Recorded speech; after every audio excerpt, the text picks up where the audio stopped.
maybe we can do it with the power of the internet and with a little help from other people who share what it is that we do.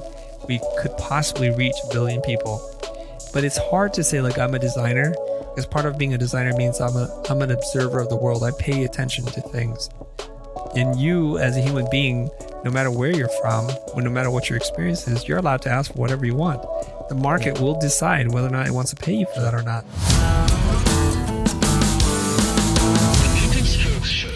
Welcome back to the Native Stock Show podcast, where we talked about music design and a bunch of other things in between.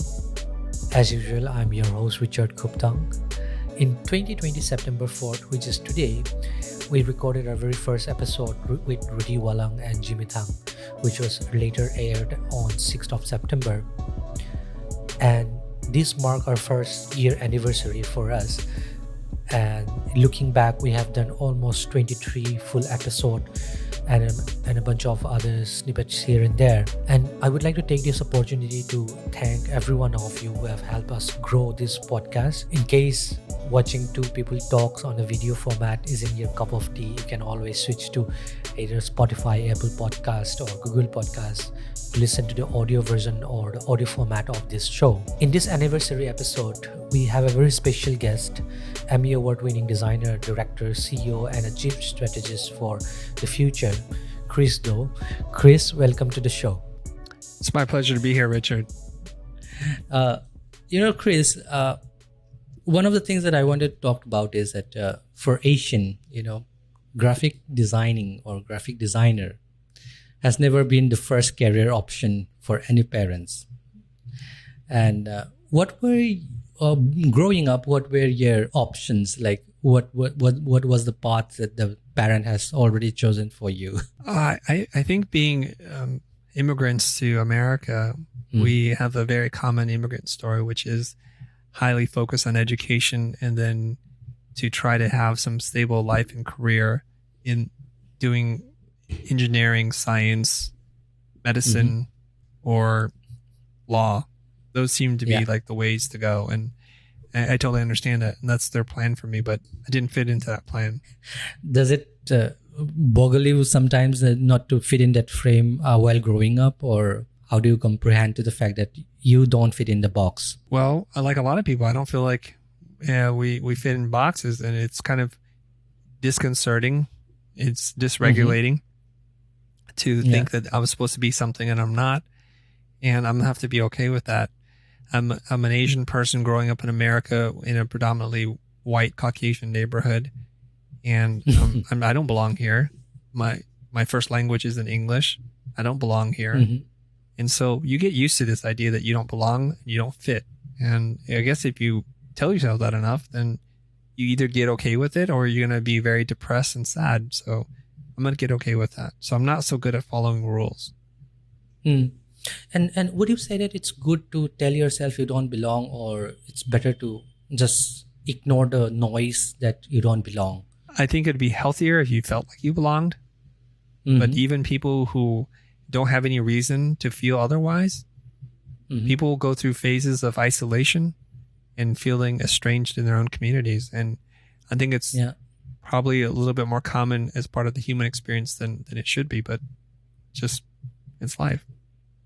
I think that's one of the things that the social media today is also trying to, cope up with. Like everyone is trying to find a sense of belongingness, whether it's be the hobbies that they are doing and trying to follow the people they are inspired by, and then, get into that community, Maybe, but I think we have a plurality of voices, and because it's not controlled by big media anymore, that there's space for small groups of people who share a common belief and a worldview. Exactly. And so I think it's a little easier for you to find a tribe out there that you can say, yeah, you guys have the same beliefs as me, and I want to be a part of this, and I feel connected. I feel safe. For sure. And how does that translate to the business aspect of what you were doing? Like, you create a community already with the Futur. Your goal is to have 1 billion, educate 1 billion people. So how does all those information of a sense of belongingness and the tribe and the community comes together in a play? I think we're a pretty good example of exactly the concept I was sharing with you, in that I didn't know that a community of creatives wanted to talk about design and business. One didn't really exist before. And we stumbled into it because we're like looking for content to help to learn from, and it didn't exist in any kind of real way. So we started making this content. It's not super sexy to talk about design and business, but slowly but surely a small audience starts to show up, and they say, we love this, we appreciate this, and we want more of this. And then the tribe gets bigger and bigger, and then it's starting to feel like it has global reach and global implications, leading me to believe that, you know what, maybe we can do it with the power of the internet, and with a little help from other people who share what it is that we do, we could possibly reach 1 billion people. I think it's possible. Yeah, I agree. And also one of the things that fascinate me is that, looking at the audience base and then the participant on your community, not necessarily every day it's all about designer, right? There are people who says that, I am not from a design background, but I find valuable the information that you shared. And that is something that is really wonderful. And knowing that, in today's world, design thinking is being taken seriously as compared to like 20 years before, I think what you are doing is it has a lot of impact on other industry as well. Yeah, I think what's happening is, as we're moving towards the information age and like heading into the age of creativity, that the role of people who can think in divergent ways is becoming more sought after. You can see that companies like IBM are purchasing whole design firms, because they offer design thinking services and they're trained in that. Yeah. And it's because software is shaping the world, and we need creative people to design the experiences and to tap into multiple disciplines in writing and art and design and experience design. And so I think that's probably why. Exactly. And we are seeing more and more of digital interfaces, and that's how the future is, right? It's, we do see print and physical copy of what we create. I mean, that's just my observation on how the design would come about. But I think you have a better idea on how it would evolve. Yeah, I think you're absolutely right. 100%. Software is eating the world. And so we need people to think through those experiences and to create a pleasant, maybe even a magical experience. And I think that's why it's the rise of the creative right brain thinkers. I'm sorry, the right brain thinkers. Yeah. Right. So Daniel Pink talks about this in his book. He talks about how we're moving towards a dematerialized culture, that we pay more for fewer physical things. Yeah. And if you think about the iPhone replaces so many physical things. It replaces a CD player, a telephone, a GPS, maps, a computer, a pager, and everything else you can think of. It replaces all those devices. So we're paying more for less. And so we're looking for transcendent experiences, because we want to have this pleasurable emotional connection to the things that we're doing. So we need designers to do that. We need creative people to help. How did you kick off your career? My career followed, I think, a pretty linear path. I went to a private art school. I studied graphic design at the Art Center College of Design. I graduated. I had an opportunity to start a company a few months after graduation, and I took it, and I've never looked back. Along the way, I discovered that I fell in love with motion graphics and directing animation and live action and putting the two worlds together. And it was something I was good at, something that was very rewarding financially and creatively. And I built my design studio at Blind for since 1995 to about 2018. And that's what I did. I worked in the service design space. You talked about the T structure of how you your design career. For you personally, how has it been climbing up the ladder, and how does the role change as you climb up? Okay, so you're talking about this thing I think is popularized by IDEO. It's called the T skill, which is to have the letter T, a capital T, has a few interests at the top, but you go really deep into one high area of focus, so you can develop expertise and authority in what you do.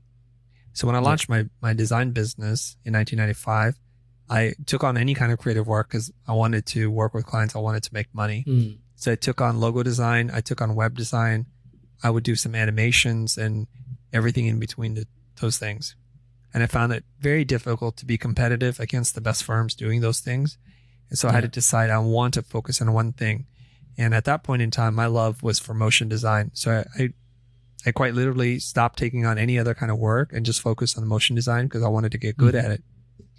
I wasn't trained to do this, so it meant I had a lot of work to do. So there's a steep hill to climb.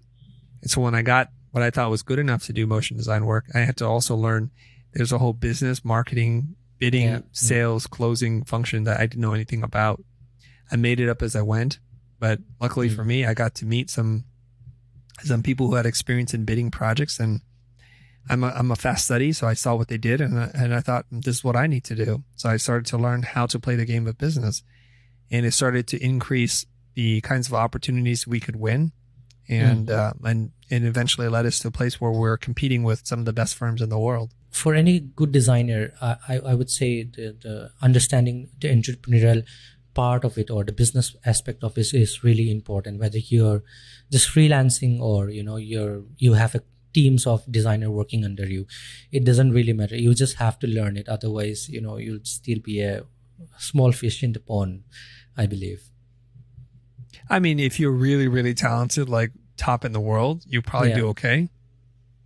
But for the rest of us, you do really need to learn to speak the language of business, not just the language of design. You have to be bilingual. And when you do that, then business people will take you more seriously. Plus, one of the most important thing I find is finances. You have to you have to know how to do your books. Yeah, you have to have a clear head about the finances so that you understand where you're actually making money, where you're losing money, and to be able to make educated and informed decisions about the kind of risks you want to take on. When is a good time to hire? When is a good time to scale back? You have to be able to read your balance sheet. Yeah, exactly. We talking about the pricing and finances. You talked a lot about how to position yourself in the market and how to price correctly. So let's just look at the workforce allocation around the globe. I mean, this is just an average. It might not be the correct figure, but from what I can get from the internet is that average the national average for United States for graphic designer is around $49,319 per year, whereas if you look at India, it's around $3,288 per year, and the Philippines comes to around $4,805 per year. There is a lot of gap in between that. So, and do you think that designer out here in India or any Asian countries have the right to ask for the same pricing as the US or other developing countries, considering the services and the experience are the same? Yes, absolutely. Equal pay for equal work, for sure. And there's no reason why you should be paid less. However, I want to take away something. Your experiences don't really matter. If you have no experience, you have a ton of experience. At the end of the day, are you doing work that can compete on the global stage? Do you have the level of sophistication in your work, the attention to detail, great customer service? Or are you pushing the creative envelope? If you're doing that, I don't think there should be any disparity or disparity between the prices in which you charge. In you as a human being, no matter where you're from, no matter what your experience is, you're allowed to ask for whatever you want. The market will decide whether or not it wants to pay you for that or not. So one of the things that you can do is you just need to get, you have to become well known so that people can say, well, let's consider company A, B, C, and yours, and to say it in the same breath. Then at least you're positioned where they will take you seriously, and then you're considered on par with some of the other design firms or the creative firms that they're looking at. It's basically what you make out of what right. I mean, if you put yourself out enough, then and your work is being known, then only you'd be able to have the upper hand in negotiation, right? Otherwise, there's no point in trying to have a negotiation when there is no meat in it, right? Yeah, but negotiation it's not based on whether you're known or not, because you could be really well known and be a poor negotiator, and you could be relatively unknown and be a great negotiator. They're different skill sets. Of course, the more social proof you have that you're a company worth taking notice of, it helps for sure. Yeah. But it's not necessary. And we have seen this job profile in the industry a lot, right? There's a job opening, they put out a job description, job profile. And I know you might have seen one. And don't you think it's asking for too much? Like, you need to know this, everything, like under the sun. And I think it's just because they can write whatever they want. There's no harm for them to write that. And then you, on the other hand, you're like, how is any one human being going to be able to do all that?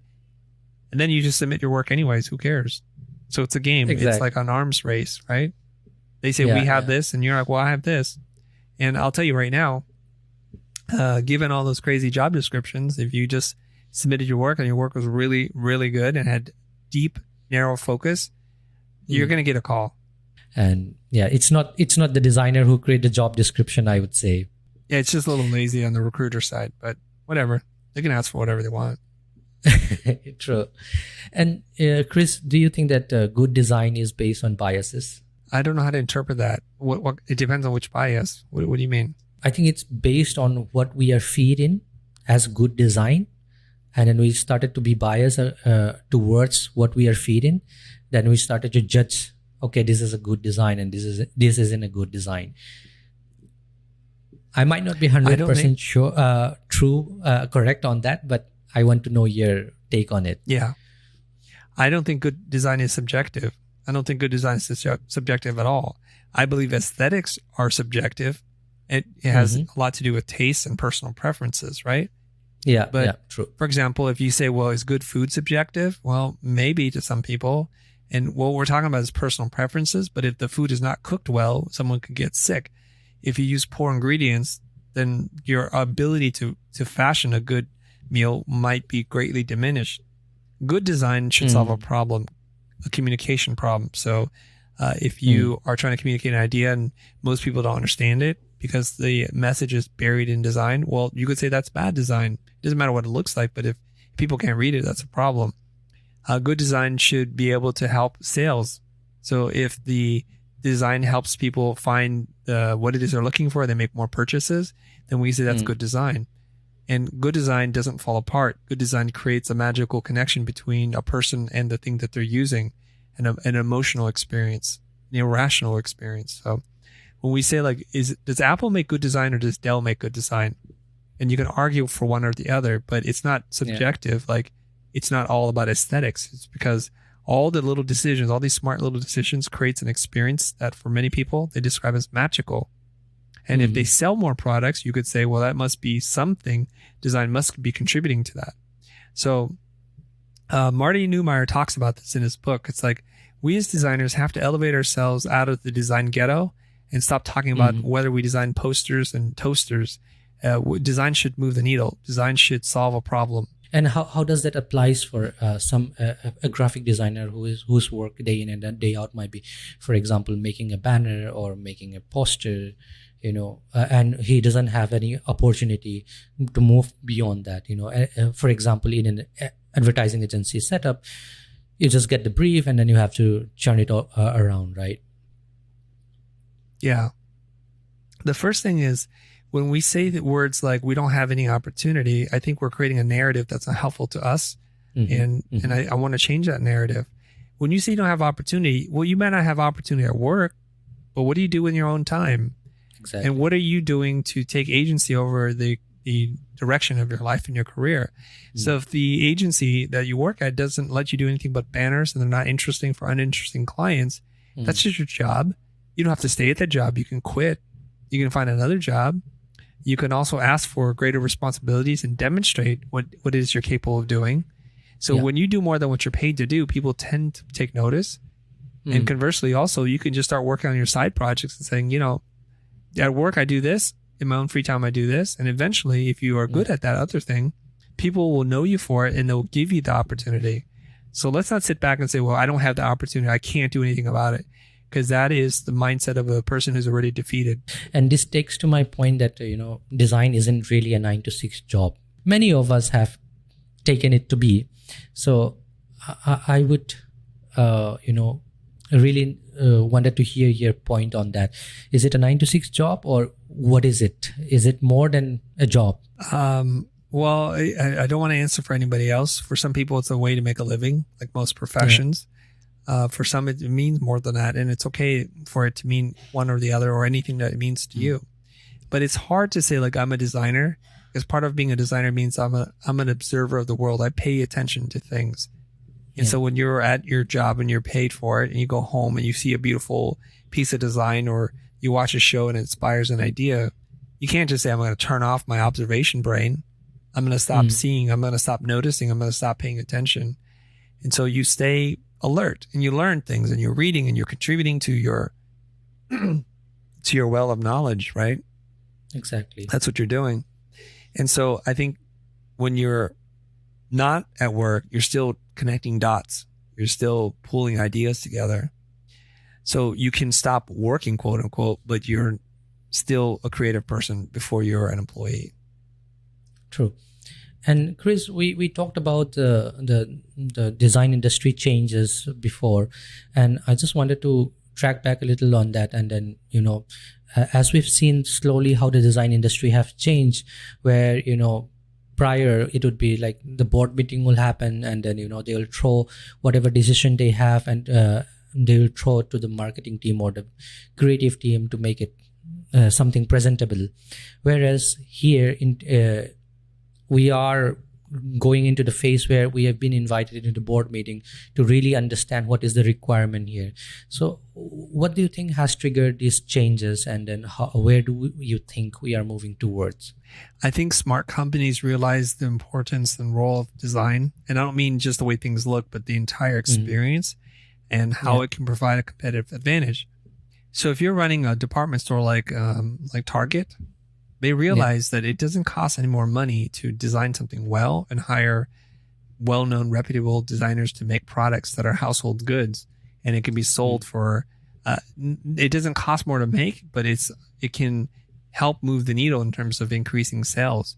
And so they've developed a reputation of having designer goods at affordable prices every day, and I think that's pretty cool.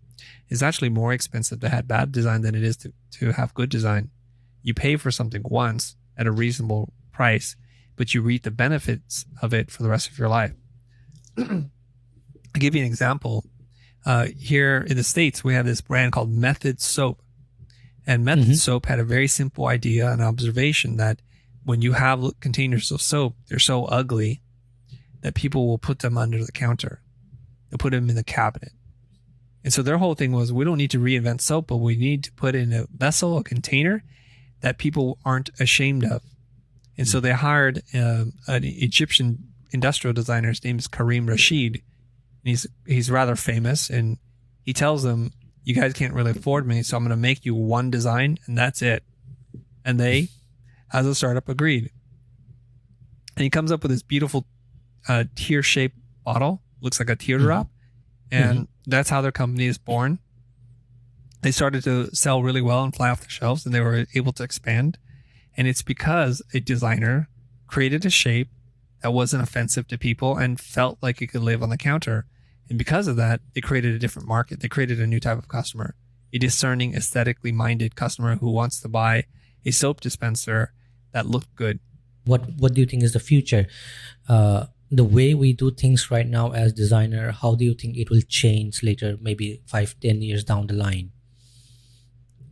Well, I can't really predict the future, and I can make some guesses. So they're just my guesses here.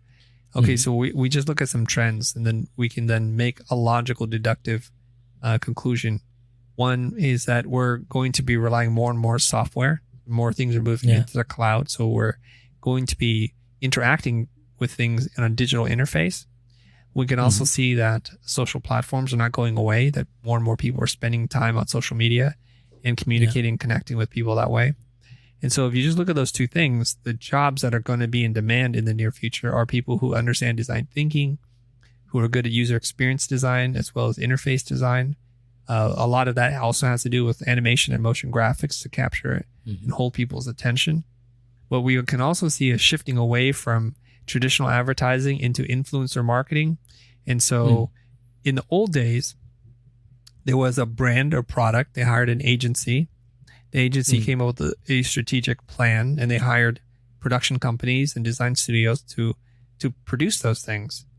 And they would then also tie it to potentially a talent, right? Somebody famous talking about the product or service. Now, in today's age, all those ideas are still there. They're just collapsed, and they're collapsed into one person.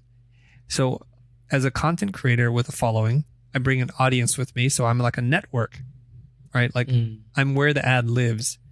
And then when a brand wants to work with me, I'm going to come up with a strategy.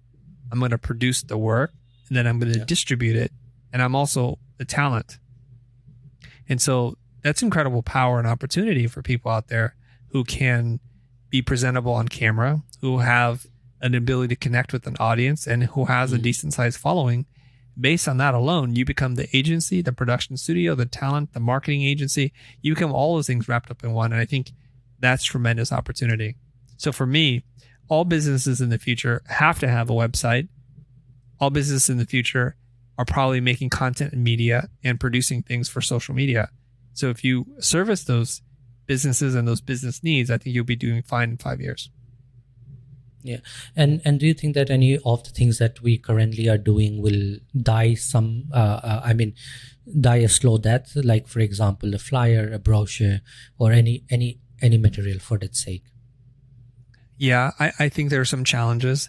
I think especially in the recent light of the pandemic, coronavirus, that we're starting to see that, do we need to have these retail experiences that we used to have, these giant spaces where inventory is held and displayed? Could it be done more efficiently, more effectively? Can they create more of an experience? You know, despite where retail is trending, there's a couple of standouts, one of which is the Apple Store. So why is the Apple Store so pleasurable to go to versus other stores? They've done something right. So if we study their success, it'll give us clues as to how the retail experience needs to evolve, right? I don't understand this, but why not just have one copy of every book in a bookstore, and then when somebody buys the book, you just ship it to them from some centrally located warehouse? Why wouldn't you do that? Same thing with clothes. You have clothes for people to try on, but when you want to buy it, we don't need to hold precious and expensive real estate. We can just ship it to them. I also think that our ability to manufacture things that are totally custom is also going to be on the rise, meaning someone can take a body scan of you and then cut or print a suit or shirt made for your very specific body. And then so what we're having is on-demand manufacturing. So that's already happening with Amazon, with books and other things. But I can see that happening as well.